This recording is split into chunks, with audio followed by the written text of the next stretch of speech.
Hi, and welcome to the DIY Photo Organising podcast, focusing on topics to help you with your photo management. I am Fiona from Photo Helper. And I'm Chantal from Photos in Order. Hi, Fiona. Hey, Chantal, how's it going? Yeah, good. Before we start, we'd like to welcome you to another QPA episode. That's questions people ask. And if you're on the podcast, we just want to let you know that this is actually a video recording. So if you hop over either to our Facebook page, you can watch the video, or just go on our website and you can find it there as well. It's just DIYphotoorganising.com.au. So you can watch it there anytime. But today we've got an interesting topic.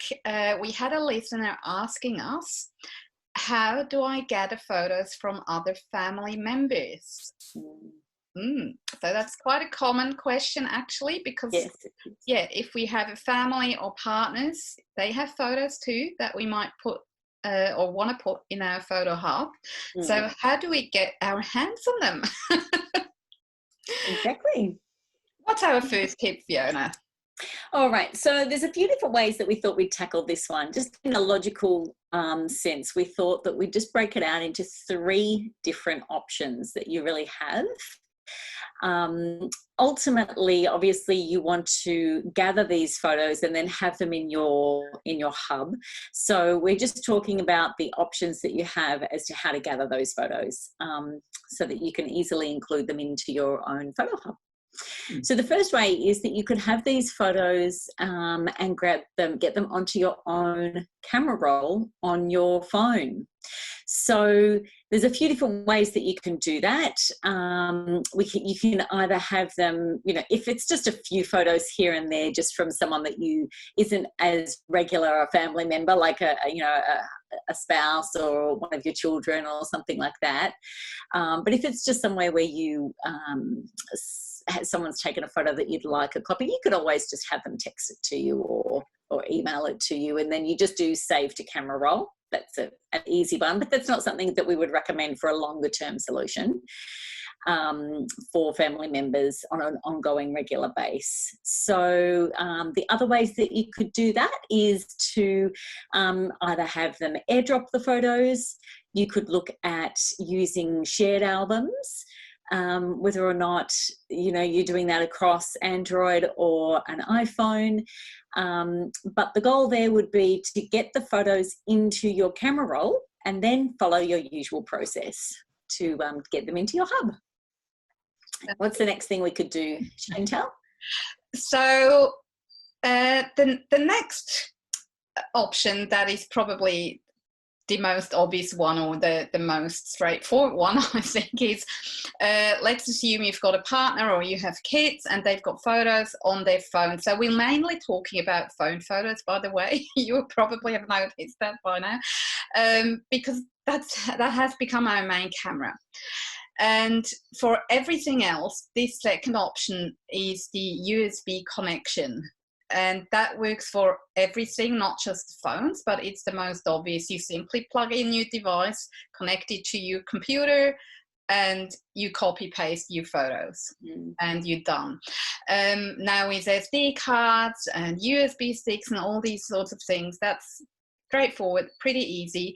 With phones, it's not always so easy, depending on your phone settings and a lot of different things. But it is, if you do choose that option, you connect your phone to your computer using the USB cord, and then you've got the option to either copy paste the photos directly from within the phone. So when you're on a Windows Explorer, the phone would pop up in the sidebar as a device, like a USB stick or something, and you can find your folder with the photos and you copy paste them. And that's again same for iPhones and Android. Some Android phones actually have a camera card in the phone, which is great. So in that case, you might be just be mindful that you might find photos in two different places. One, that's the actual phone storage, and then your SD card. But it's a copy paste exercise. If you want an experience that's a bit more attractive, if I can say it that way, you might want to use an app to sort of have a better view into that phone, because if you're the family photo manager, and oftentimes that's the women, and the men tend to take fewer photos, and you might not want all of them in your hub. So if you want to pick and choose an app like iMazing, or if you're on a Mac, the image capture option that's on every Mac, doesn't cost you anything, or feeding it directly into a photos library, or if you use Lightroom or another photo management software, they usually do allow you to directly access these phone photos, and you can see them and pick and choose and only copy the ones you want in your hub. So that would be our second option with the USB connection. Yes. Yeah. And the third option that you could do is you could use a cloud-based service to get your photos from another family member into your own phone, so, or the computer directly. So things like that, we're talking about using like a cloud service Dropbox we've talked about before. You can use any other sort of a shared albums, Google Photos, iCloud, Amazon, different things like that you can take it from their device. So this could be any, a phone or an iPad or something like that, and uploading it to one of these types of cloud services, and then bringing that down into your the rest of your process that you're using for your photo hub. So hopefully that's given you a few answers as far as some of those options. So just to recap that, we've got the first thing we've got to do, the first option you could do is to get it into your camera roll on your phone. Another option is to just plug the device in, the other member's device, into a computer and transfer them across that way. Or the other option is you can use a cloud service, and it goes from their device up to the cloud and then down to your preferred method of capturing that information.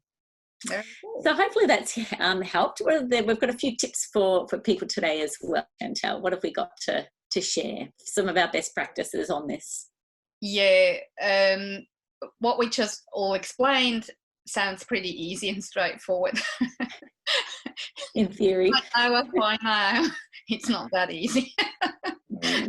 Now, there is one thing that we really urge you to be very mindful of: your phone settings in particular. If you've got iPhones, there is a setting if you do use the iCloud Photos library, and that's turned on your phone, and you might only store optimized photos on your phone. This can be a problem when you transfer photos, because they're not always picked up or not copied in full size, and you always want full size. So find out what settings you're using and be very mindful of that, and find out what exactly works for your circumstances and for your settings. And there's so many variables, we can't cover it in a short QPA, but just be mindful of that and double check, triple check before you do anything if you're not sure. Yeah, definitely. One of the other things we thought we'd definitely share with you is just a really good idea to just keep a track of the last time you did gather those photos from a family member. It's just a really good practice to get into. Either pick a date, do it on the first of the month, or just a regular routine, because it's just another room for error to be able to then just get back into that situation where you've got duplicates again. So to avoid that, grab out your trusty journal, photo organising journal, and just jot that down the last time that you did that, so then you can just pick up from that date on. Because it's not usual that you would then go and clear out that person's device, or, you may, it depends on what the process is and who it is that you're doing that for. But usually you're just wanting to include those selection of photos into your hub, and keeping a track of that is a good idea. Very good. And our last tip would be to, once you've gathered all these photos from all your family members or other people as well, and process them, run a backup. You don't want to repeat it. So, yeah, just back up. Yep. Yeah. Absolutely. Yes, always. Get back to our golden rules. Right. Yeah, love it. Wonderful. Well, hopefully that's really helped as far as answering our question that people ask, and we would love to have more questions if you've got them coming through on our social media platforms. We're really here to help and be a resource for you. We know that some of these settings and things are tricky and fiddly, so yeah, if you come across one that you're using that you're not quite sure, just pop us a question. So thanks so much for joining us today. One of the things that we did put together for you is just a little one-page sheet that you might like to download from our website. It's just got those three main categories as a bit of a sort of a visual for you to remind you how what some of the options are for downloading and gathering photos from other people. So you can pop over to our website, which is www.diyphotoorganising.com.au, and it's on our resources page. So yeah, you're most welcome to pop over there. But otherwise, thanks so much for joining us. And as always, head over to our social media pages and ask us a question or pop a comment. We'd love to hear from you and hear how you're progressing on your own projects. So thanks so much for joining us. I am Fiona from Photo. And I am Chantal from Photos in Order. Thanks so much for tuning in, and we shall see you in 2 weeks' time. See you then. Bye. Bye.